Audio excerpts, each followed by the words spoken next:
Çok geçmişim bu dağlardan, çok geçmişim bu dağlardan, durma gözlüm kulaklardan. Ayrılar mı könül candan, ayrılar mı könül candan?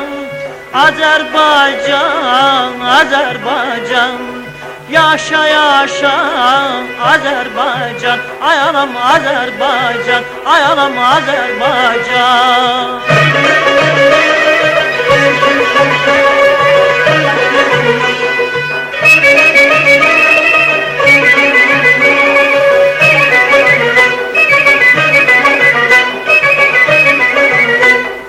Dağlarımın başı qardır, dağlarımın başı qardır, ağ örpəyim bulutlardır.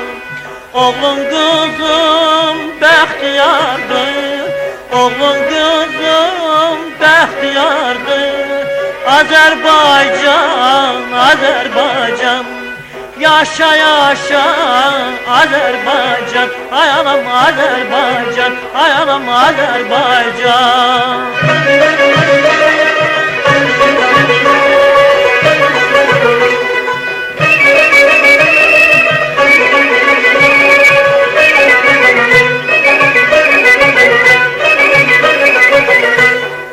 El bilir ki sen benimsen, el bilir ki sen benimsen, yurdum yuvam meskenimsen. Demek doğma vətənimsən, demek doğma vətənimsən.